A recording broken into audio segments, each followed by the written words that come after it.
someone mentioned that you were a member of a far, far, far left-wing radical group. So I got to hear that story. So that's true. Protest movement didn't really matter much at all. It didn't have any effect on anybody. So instead they would go underground and begin blowing things up. Oh, I went to Chicago. I showed up for my court date and I managed to get out without any trouble. And Lisa and I had to decide what we were going to do because we were not with the Weathermen anymore. And, they were off making bombs and being underground and didn't want to be part of that. It was an important experience for me in my life because it as a left-wing activist, I had all kinds of crazy notions about what business was, but I got into Fidelity and I realized that most of our ideas were totally wrong. That was a revelation to me.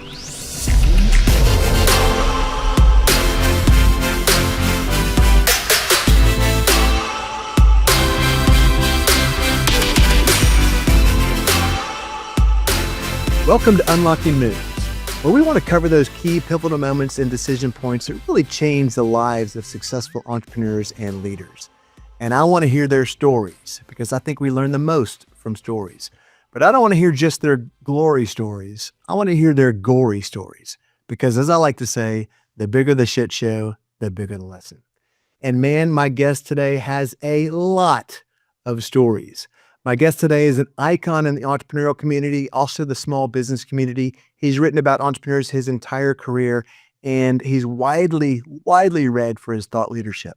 But Bo, before we get going, you might know that I like to hit my guests up with an off-the-wall question, off-the-wall comment to keep them on their toes, keep my audience on their toes. You ready for this?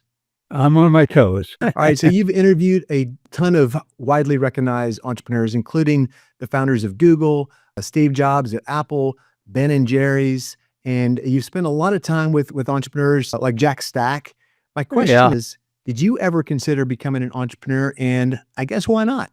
Or why didn't you become one? Well, number one, I've studied enough entrepreneurs to know what it takes to be a successful entrepreneur. And I don't think I'd be a good one. I just don't feel that I have the patience. You have to really get into something and stick with something and stay on it for a long, long time. And I get bored too easily. And I've had the opportunity. I had the opportunity with the Small Giants community. Basically, Paul Spiegelman, my co-founder, challenged me after I wrote the book he loved the book, and he said that there should be a way for different people who had similar ideas and to meet each other and connect with each other, and that I had a great opportunity in front of me, and why didn't I take it? And I said, well, Paul, there are two things. Number one, you need to be an entrepreneur. This operation, if there's going to be a Small Giants organization, it needs an entrepreneur as the head of it. And I'm not an entrepreneur. I'm a journalist. The second thing that we need is you've got to have enough money so that you can sustain yourself and sustain the organization. And I'm not at all wealthy, and I'm not in a situation where I could do that. I said, on the other hand, if you want to do it, you are an entrepreneur and you've just sold your company for $200 million. If you want to go ahead and do it, I'll give you all the support in the world. I'd be happy to support you and help you in any way that I can. And he said, fine. He said, you really mean that? And I said, yeah, I really mean that. And so it was Paul who really took the initiative in terms of setting up what became the Small Giants community. We're very lucky that we had the website, smallgiants.org, as we happen to have it. We happen to own it. And we hired, I should say that Paul hired some great people to help build that organization, that community. Hamza Daher was the founding general manager of the Small Giants community. Did a fantastic job. Well, there you go. Bo Burlingham is like the famous football coach that loaned his name to the steakhouse. Someone else cooked all the steaks and did all the work, and he loaned his name and his expertise. I love that. As you can tell, my guest today is Bo Burlingham. He is a former muckety muck at Inc. magazine for 33 years. He's also been a contributing writer at Forbes magazine, but he's also probably best known for being an author. I know him through the book he just talked about, which was Small Giants, but you may also have heard of Finish Big. And many of you have heard of some of the other books that he co-authored, including The Great Game of Business and A Stake in the Outcome with Jack Stack, and The Knack and Street Smarts with Norm Brodsky. Bo is the founder of Small Giants Community, as he just said. He graduated from Princeton in the mid-'60s, where he may or may not have gotten arrested. We're going to talk about that on today's episode. We're going to get into all that and more. It is my honor to have Bo Burlingham on Unlocking Moves. Welcome, Bo. Well, I'm pleased to be here, Kurt. Whatever you can ask me, whatever you like. I have no secrets. My life is an open book. We're gonna get into those stories, and I got to ask you about some of your secrets. As I mentioned, you graduated from Princeton in 1967.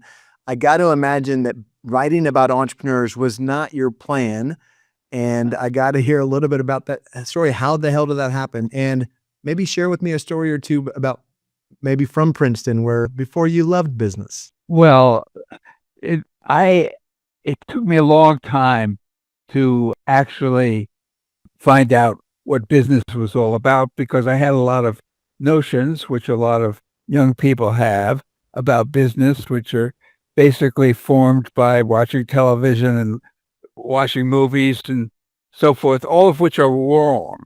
But I didn't know that. I thought business was the root of all evil, and basically that businesses exploited people. And I was very idealistic back in those days, and I was opposed to this organization, to organizations like businesses. And it was also the middle of the Vietnam War, and I was very active in the resistance to the Vietnam War. And tell me more about that. There's a story in there somewhere. As I recall, someone mentioned you were a member of a far, far, far left-wing radical group. So I got to hear that story. So that's true. I was, at the time, there was an organization called Students for a Democratic Society, SDS, which was founded in the 1960s, and it was spread all over the United States and college campuses all over the United States. And there was one at Princeton as well. And at first I was very reluctant to join them. But I came around, and I joined SDS at Princeton, became the head of it. And afterwards, after Princeton, actually, I went to France. I had a Fulbright scholarship, and I was in France in 1968. 1968 was a year that, well, some people think it's, have a romantic views of it. I view it as a terrible year. It was the year in which Martin Luther King was assassinated and Bobby Kennedy was assassinated. And I was in France. It was a revolution in France. Basically, what happened was that, it was happening all over the world, but it happened in France over issues, essentially student issues. And I was there, and I saw people. There was a cafe that I regularly hung out at. And one day I saw people marching down the Boulevard Saint-Michel, and I asked the person I was with, "What's that?" And they said, "Oh, they're students from Nanterre." And Nanterre is a suburb of Paris, and it has a college. And he said they're upset, and they're holding demonstrations. And it got to be one after the other, one day after the other. There was a fellow named Daniel Cohn-Bendit who was the head of the group, and it pretty soon it involved the whole country. I mean, it first involved the city of Paris, but eventually it was the whole country, and it was pretty much shut down the France. I mean, there were no airplanes. There were no. Well, it was hard to travel in and out of the country, and the students were rioting in Paris and in other cities in France, and were being put down by the CRS, which was the national police. And every evening there was a big riot at which students and police confronted each other. And it's still famous in France. I mean, the people, I've been back to France, and people, it turns out that people refer to people who were involved in the uprising in 1968 as the 68ers, the 68ers. And a lot of them became very well known, and some of them went into the government. But it was an incredible time to be in France. So, hey, I've got to ask this follow-up question. Can I assume that you went from bystander at the cafe to active and being part of those demonstrations? Oh, yeah, of course. Well, it was hard to avoid. It was impossible to avoid. So, yes, absolutely. And, Wow. there were meetings at the Sorbonne where the Sorbonne University, and, people would debate the great philosophical questions of the era or of any era, frankly. There was a lot of violence in the demonstrations. There was a group called the Katangais, which were French people who were mercenaries, had been mercenaries in the Congo during the uproar of the Congo, and that was when Patrice Lumumba was assassinated, and it was, the world was really focused on whatever was going on. And Katanga was the richest province of the Congo, and a lot of the fighting was focused in Katanga. And these French mercenaries went to Katanga to join the fighting, and then when that was over, they came back to France, and they were sort of, it's hard to describe, but they were not easy to find, but they found us once we began demonstrating against this. The Katangais came out of the They were basement mercenaries. and They were tell looking us. for a cause to be part of, right? Yes, exactly, and they joined us. So you went from demonstrating and even violent protests against the man, so to speak, and then a few years, within 10 years for sure, you're writing about some of the biggest and best entrepreneurs on the planet. Tell me how that shift happened and what made it come about. That's a long story, and I'm still, in fact, trying to figure it out myself. Hey, I'll be your therapist. We can figure it out right now on the call. Okay, great. If you're just joining us on Unlocking Moves, today's episode is brought to you as usual by HireBetter, the strategic talent partner for growth-minded entrepreneurs everywhere. It was, I came back to France in 68, and I was still involved with SDS, which was still very active, but it was changing, and it was a lot of conflict within the Students for Democratic Society, and there were different factions. Because of my time in Europe, I had been associated with a group there which had been involved with deserters, mainly deserters from Germany who didn't want to go fight in Vietnam. And there were those of us in France and in Sweden, actually mainly in Sweden, who were organizing the deserters who came through and created organizations. And because of my involvement with that, I continued to have some involvement when I was back in the United States, and deserted. And I was connected with people in Canada who were basically harboring deserters and draft resistors. It was part of the anti-war movement, and a lot when people heard that needed to get out of the country, needed to leave the United States, which was sometimes deserters and sometimes draft resistors.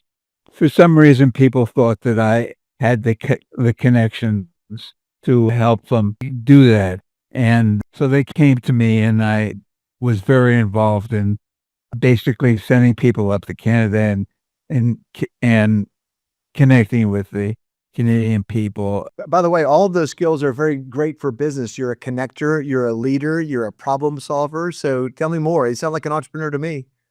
You haven't made any money. Maybe that's the problem. No, on the contrary, it was costing money that I didn't have. But basically, what happened was that SDS, I was still involved with SDS, and the splits were happening. The groupuscules were forming around the different ideological areas, and the people on the outside, it was totally unknowable. What exactly were these different groups really different, or were they all part of the same thing? Nobody knew.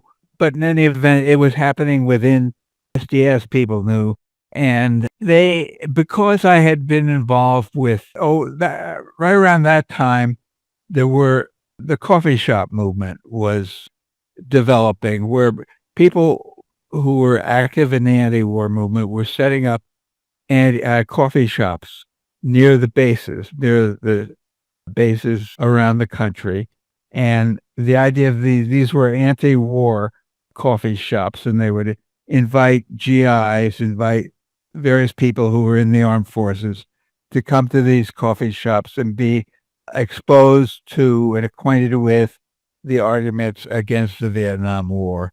And I knew a lot of those people, and I knew a lot of, I sort of knew what was going on at the various bases around the country. And because I had that knowledge, the leaders of SDS were invited. Well, every year, the Vietnamese, namely the North Vietnamese, and it was really pretty much the North Vietnamese, organized a trip from the American anti-war movement to meet with, because they wanted to have some connection to the American anti-war movement. And that year, which I guess was 1969, they contacted the leaders of SDS to arrange a trip to Cuba and to meet with the Vietnamese in Cuba. And because I knew I was, involved tangentially in SDS, and I was involved tangentially with this coffee shop movement, and I was, involved in the deserters and the drafters. This is going to Canada. Basically, they invited me to go on this trip. Well, hey, by the way, so far I don't hear a business journalist. I hear an espionage tale right here. So I got tell me more. Believe me, I was the opposite of a business journalist right then. I mean, as far as I was concerned, there was a whole system.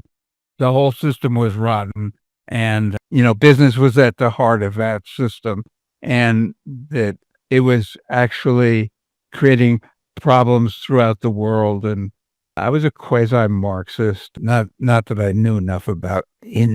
People call themselves Marxists who didn't really know anything about Marx. They like the theory that everything works. Much later, many months later, I would say that was in September of 1969, and in October there was a big demonstration in Chicago called the Days of Rage, which I was arrested at, and lots of other people were arrested. And the idea then was to organize a movement was still to organize and to find people who agreed with us, which was hard since basically what we agreed to was what we believe was hard to state in any words that made sense. But in any event, we did that, and then there was another meeting, and there was a group that ran. It was in effect the central committee of the Weatherman organization, and the members of that group decided that being a protest movement, above ground protest movement, didn't really matter much at all. It didn't have any effect on anybody. So instead, they would go underground and begin blowing things up. They would become that. At that point, they decided that rather than just be the Weatherman organization, they would become the Weather Underground. Well, I had a choice to make. At that time, I was still, had cases pending in Chicago, and the thing that happened was that people who had legal cases pending really had to decide whether or not they were going to show up for them. And if they didn't show up for them, that was a way of announcing that they were going underground.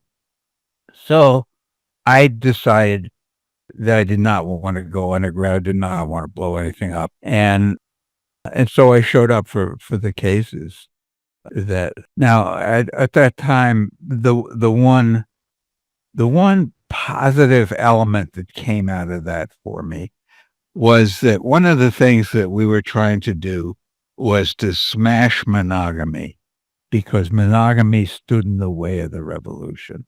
So one of the people who I was smashing monogamy with was a woman named Lisa Mizell, who I was in love with, but I couldn't have. It was wrong to have a monogamous relationship. Well, to make a long story short, Lisa and I have been married for 55 years, so we did not succeed in smashing monogamy. That said, this gets into a long story.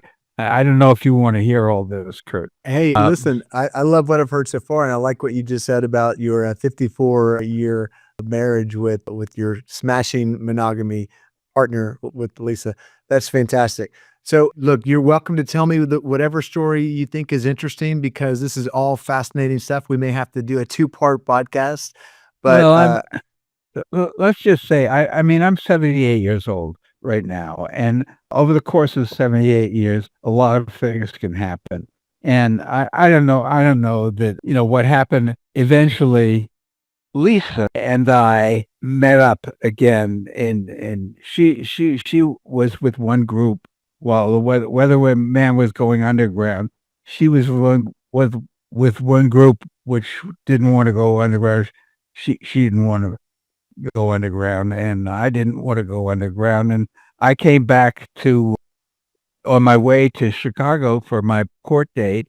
I was going to meet my mother in New York City, and I was in Boston at the time, and I eventually came down to New York. I don't know if I took a bus or a train or something, and showed up to meet my mother, and lo and behold, who was there but Lisa. And Lisa I hadn't been in touch with for for a couple months, and she'd come looking for me, and she somehow connected with my mother, and when I showed up. So at any event, at that point, I didn't want to go underground, but I did want to stick with Lisa. And so we agreed that I went to Chicago. I showed up for my court date, and I managed to get out without any trouble.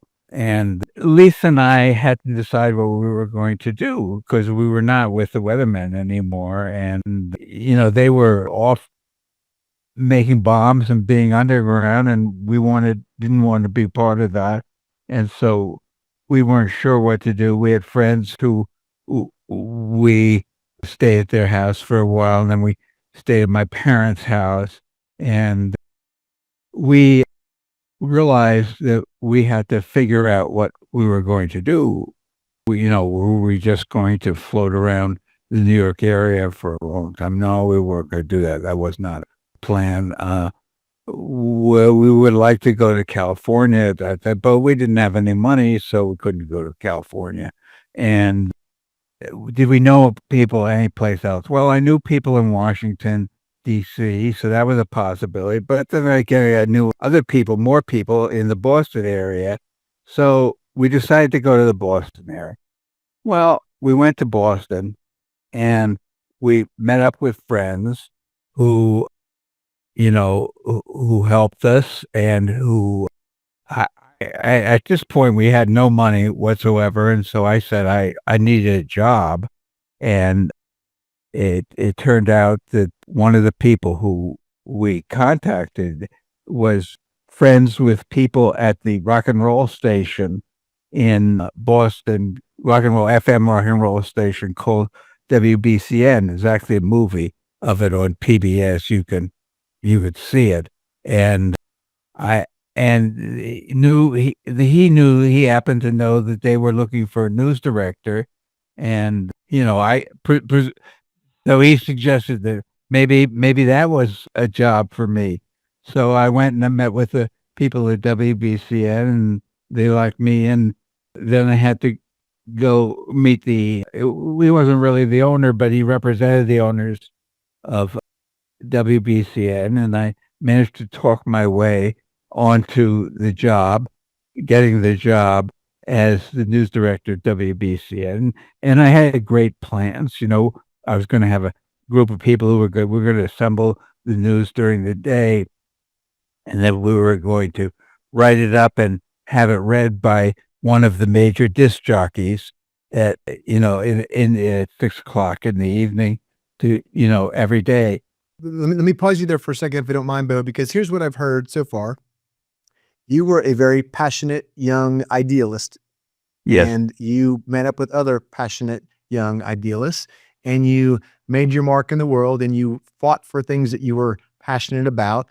And along the way, some of those folks went a little bit too far, and you decided that's not what you wanted. And probably more importantly, you fell in love, and falling in love helped you perhaps see, a different opportunity, a different perspective. Then you leveraged everything you had with connections, your network, and what you knew. You got the opportunity. Somebody gave you the opportunity to get your foot in the door. You didn't really care what it was at the time, but you got your foot in the door, sold yourself, bullshitted your way, whatever you want to do to say you got that opportunity. And from there, your story was much different than it perhaps would have been had all those other things not happened. Well, my politics hadn't changed very much, but I still had the same beliefs that I had before, but it really hadn't changed very much. So I started this job at WBCN, and we did it on Monday and Tuesday and Wednesday, and we weren't very good at it. In fact, we had a slogan among ourselves: yesterday's news tomorrow. And we were terrible at it, but we tried, and we were going along, and we'd done it for 2 or 3 days. And then Thursday, we had a meeting, and I sent various people out to get their various stories that I could then write up and turn into a newscast that evening. And as I was sitting in the office of WBCN, the AP, Associated Press ticker wire, began clicking, and which meant the news was coming over. So I went up to check on it, and I looked at it, and there was a major news story, and the news story was that 13 leaders of the Weather Underground organization had been indicted by Attorney General John Mitchell in Detroit, Michigan, and were going to be tried on conspiracy charges. And so I looked at the names of the people, and some of the people I knew were underground and were not likely to show up for these events. Other people I knew were not underground, and they would have to get lawyers and defend themselves. And then I got to the last name on the list, and it was my name. And I tore off the sheet, and I showed it to the disc jockey who was in fact in charge of things at the station. And I said, I think we have a problem. And so I showed him the story, and he said, no, what are we going to do for a news director now? And I said, well, I'm not so concerned about what you're going to do for a news director, but I have to figure out what I'm going to do. That was 4 days into the job that we were on day 4? 4 days into the job. So one thing led to the other. I don't know. It goes on and on. I mean, basically what happened was that I contacted a lawyer, and through a friend of mine, I contacted a lawyer who said, okay, I said, I don't want to run. I want to turn myself in. He said, okay, he can arrange that. But, basically I should show up at such and such a place the next day. Please don't get arrested between now and then. I said, okay, I'll try my best. And so I hung out, or we went to the movies. There were various things that went on. And, then I showed up, and I was arraigned before a judge who set my bail. And my parents were kind enough to, you had to put up 10% of the money for the bail. And my parents were kind enough to bail me out. And so I was under indictment, from then for the next few years. And I subsequently showed up to be arraigned, I guess. I don't remember too clearly. I knew the U.S. attorney, who was one of Nixon's U.S. attorneys. And this is probably much more than you want to know. Dude, this is great. I was going to ask you what happened between 1967 when you graduated Princeton and 1975, which is when your LinkedIn says you started at Esquire magazine. And I was assuming arrest, witness protection program or something. Now we're getting the real deal. Let's go, Bo. Let's keep going. Okay, well, that's about right. So I basically showed up in court and was granted bail, and there were certain conditions to this bail. I had to report to the U.S. Attorney's Office every day. I think it was every day. There was somebody in the U.S. Attorney's Office. They were, I don't know, they thought I was a weatherman. They thought I was going to, jump the ship on them. But I had to report every day, and I had to stay in Boston. I said, well, I wanted to visit my parents, and they're in New York. How am I supposed to get there? He said, well, you can go through Connecticut to get there. I said, okay, I'll go through, but sometimes it's easier to go through Rhode Island. And he said, no, you can't go through Rhode Island. You got to go through Connecticut. I said, okay, I'll go through Western Massachusetts or Connecticut. And so I there I was, and it went pretty smoothly for a while. And then I got a job offer to, I had been at the at the radio station, and I met with the guy who had hired me, and I had showed him what had happened. And he said, well, I can't keep you at the radio station. He said, I've got a board of directors, and we have the FCC to worry about. I said, well, you do what you have to do. And he said, but I'm a co-owner of a newspaper in Cambridge that you could write for. It could give you a job over there. I said, well, that's awfully nice of you. I'll take that job. So I began writing for that newspaper, and it was hard work. And I didn't like it at all. And I did a few stories for them, which I guess were okay stories, but it was much harder work than I had anticipated or that I wanted to do. So I basically quit the job and tried to get my job, then fooled around and tried to get another job, and finally my wife, Lisa, had a job at a bookstore, but then she got pregnant, and I'm wondering all along, why is Lisa still with this vagrant who doesn't have a job, can't get a job, can't keep a job?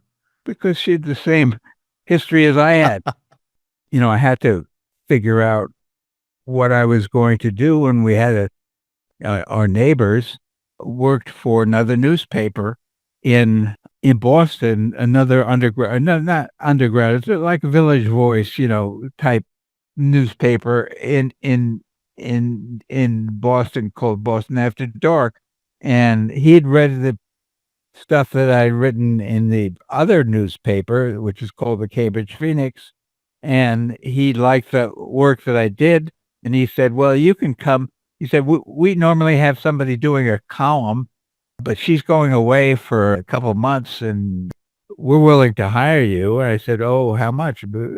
$150 a week, and that was good. I said, "Well, that's pretty good." There was somebody else who offered me a job who was working in a factory, a ping pong paddle factory, and he said, "Well, they could use you. You could get a job there. It'd probably be like $80 a week." Well, I know the difference between 80 and $150. So, And writing versus making ping pong paddles. So please tell yeah. me that it was a business piece that they wanted you to write at that No, newspaper. no, not at all. It was general. It was the Boston aspect of national news, and there was a lot of national news that was going on. Daniel Ellsberg was coming out with the Pentagon Papers, and that had a lot of relationship to what was happening in Boston, and so we were writing about that, and we were writing about various things that happened in Boston, and So, hey, Bo, 1 second, because I do want to ultimately get to some of these stories about Google and Apple and yeah, such. yeah. So, where did you start writing about business? Surely it was before you went to Inc. magazine. Well, it was. Let's cut this short. Um, I basically knocked around, and I was hired to be the editor of left-wing magazine called Ramparts Magazine that was in California, and I became the managing editor of that, and I was there for about a year. And it was a left-wing magazine. It was a very well-known left-wing magazine. They published Che Guevara's diaries, and they did various exposés on what the CIA was doing, and so I was involved in that. And meanwhile, my case was continuing to be argued. I was not involved in that, but the lawyers were taking it all the way to the Supreme Court as to whether or not the phone records, the bugs, had to be revealed to us, and that went all the way to the Supreme Court, and eventually the Supreme Court ruled that they did have to do it. And so when that was finally resolved, I was by then I was in California so it was finally decided that the case was going to go forward in Detroit. And so I came back. I had the appointment where we had to show up in court in Detroit, and the judge there had been a lot of funny things that had been going on. There'd been break-ins at lawyers' offices where nothing was stolen, nothing valuable was stolen, but there was something weird that was going on. We didn't know what it was. Meanwhile, the Watergate was unfolding, and it turned out that there was this organization that Nixon had formed called COINTELPRO, and they were the predecessor to the plumbers. And we began to wonder whether or not that was involved with these break-ins at our lawyers' offices. And we asked the judge, they should tell us if any of the information that they had obtained by breaking into our lawyer, if that had happened. And the judge said, yes, you really do have to said this to the government. And the government said, well, we can't reveal that. That's a national security matter. And the judge said, well, it may be a national security matter, but you can't try these people having obtained information that, through break-ins at lawyers' offices. He said, well, we can't talk about that. He said, no. The whole Watergate thing was playing out, and it was, and the government didn't want to confess. And they finally we showed up in court, and the government moved immediately. We were waiting in court. We were waiting for the trial to begin. The government moved immediately to dismiss the case. And our lawyer jumped up and said, with prejudice. And the government said, yes, with prejudice. Which And means that the they judge- can't go back and retry it or something? I forget Yes, what prejudice means. Yeah. Yeah. And the judge said, okay, well, the case, you're free to go. All these, Wow. the case is dismissed. And that was the big weatherman case. And of course, so charges were totally dismissed against us. And I was, for the first time in a long time, in years, I didn't have legal issues hang over me. And, that was the that was the end of that case. And, of course, Attorney General John Mitchell wound up going to jail. I didn't wind up going to jail, but he wound up going to jail. And, one thing, and the whole Watergate thing played out, and then Nixon resigned and everything. But by then I was free to live my life as I saw fit. Well, I tried to get various jobs. I got various jobs helping people, writing, or taking notes, interviewing people, getting paid a little bit, but it was feast or famine, and mainly famine. And at some point I realized, by then we had a child, a son, and we were about to have a daughter. My wife was in nursing school, and she was pregnant. She was going to have our next baby, who turned out to be a daughter. And I had to have a regular income. And so I had to get a real job.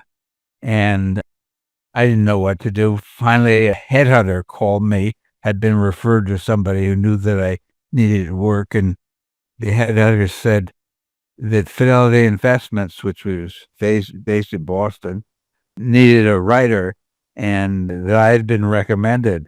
And I said, well, they don't want me. I said, I've got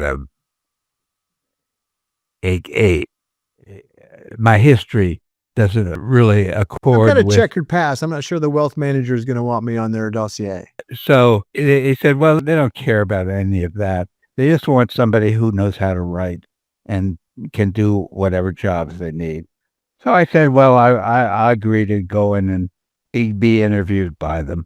So I went in and I met the people who were doing the hiring for Fidelity, and they liked me well enough. So they said, we'll offer you, they offered me a job, and it was a regular paycheck. I was going to get. And that was my introduction to business. It was, I said, okay, well, I'll join Fidelity. I'll be there for, I'll come into the office, and I'll come into the office every day, and I'll do what they want me to do. So I did that for about a year. And it was it was an important experience for me in my life, because as a left-wing activist, I had all kinds of crazy notions about what business was, but I got into Fidelity, and I realized that most of our ideas were totally wrong, that the people were nice people. They were trying to do good things for their customers, and they were, and it was hard work, but, basically they had a job, and their job was to increase the wealth of the people who invested in Fidelity, and they worked very hard to try and make that happen. And I said, well, that was a revelation to me. I mean, I would read articles about the financial services industry in The Nation and Mother Jones and other places where I'd written, and it was the stuff I read was wrong. It was not the whole idea that you have about financial services is totally wrong. You don't understand it. So there I was in the middle of it. I was only there for about a year, and I got a call from. Let me pause you for a second, Bo, because what I just heard was that you were on the inside of this organization and saw how it operated. So what was written from the outside was someone else's, made up version, and you had actually inside knowledge to what's going on. So it really changed your mind about what was going on. It began. Gotcha. That was really the beginning of the change. About a year, 10 months after I'd been at Fidelity, I got a call from somebody I knew who I had written for, who had been at Boston Magazine, but was now at this new magazine that had just been founded that was in Boston, and it was called Inc. Magazine, and it was a startup, but they were looking to hire people who had a history in. But by then I had written a couple of articles for Esquire and Harper's and so forth, and they wanted people who had an interest in general interest magazine writing, which I did, but who knew something about business. Well, I'd been at Fidelity for a year, so I knew something about business. Not very much, but something. And they said, okay, would you be interested in a job here? So I went and got interviewed for the job, and they decided that they wanted to hire me, and they offered me the job. And I told the people I worked with at Fidelity that I was going to take this job, that I appreciated the experience that I had at Fidelity, but that this was an opportunity that was really more suited to my background. And so fine. So I got hired by Inc. Magazine. That was, whatever business revelation I had at Fidelity, it was greatly enhanced by my work at Inc. Magazine. So you were there when Inc. was a startup. You were there ultimately for 33 years. And I noticed initially as a writer, and looks like you ended up as a senior editor.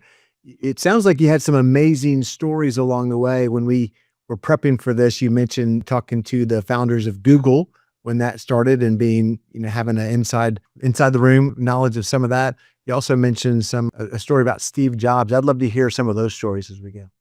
Well, I didn't actually meet the founders of Google. Was it Kleiner Perkins then perhaps that you No, that's the book my latest book. Gotcha. It's called Another Way, and I've written it with a fellow named Dave Warden. Dave was at Kleiner Perkins, and Dave was the person at Kleiner Perkins who the founders at Google went to and wanted money to get started. That was long after for our 10th anniversary, which Inc. was started in 1979. First issue was April 1979.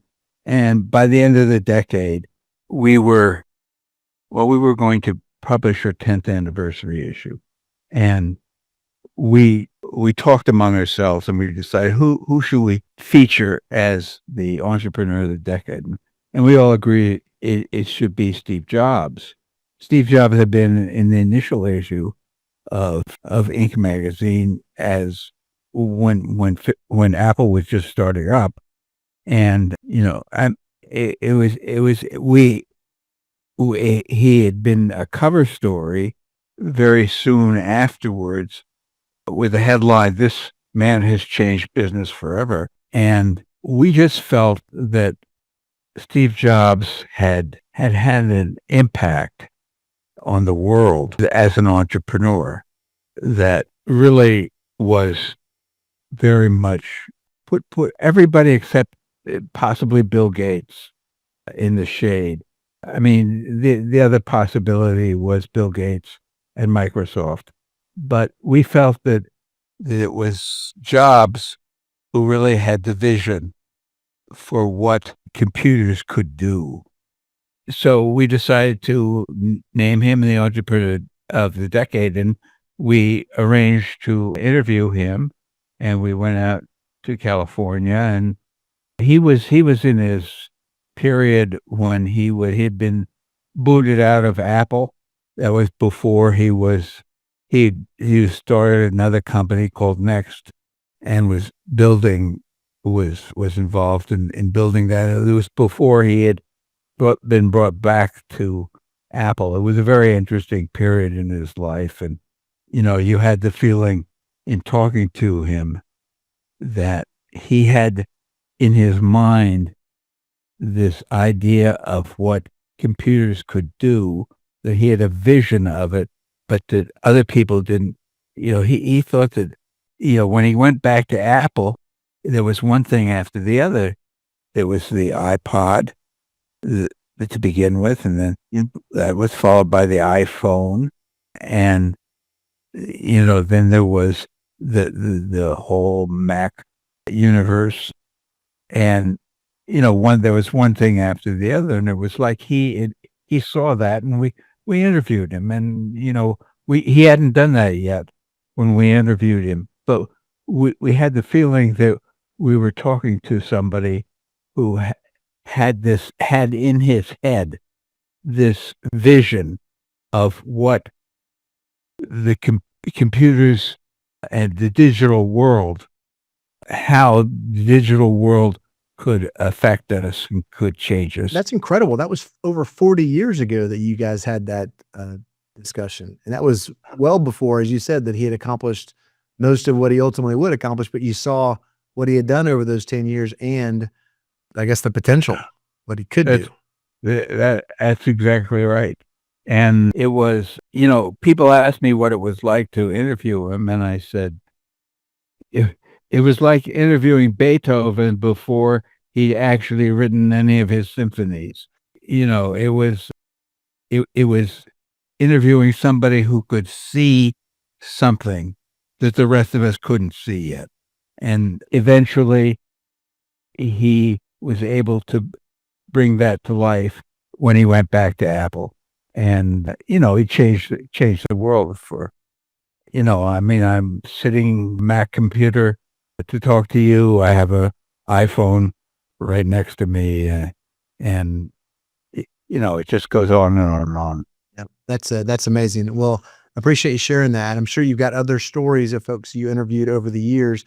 One of the ones I'd like to ask you about is your how you came across Jack Stack, and I know you've written a couple of books with him. Tell me a little bit about that relationship and what you've learned.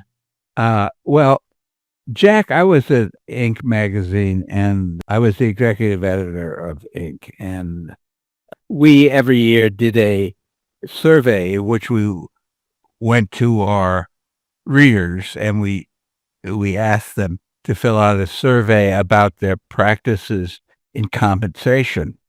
And somebody came to me, the person who was running that survey, a young person the job was, was like a researcher, came to me and said, well, there was this one guy who's had answered the question, but he had a whole way of talking about compensation that she never heard about before. And I said, well, is he going to be inviting him? Yes.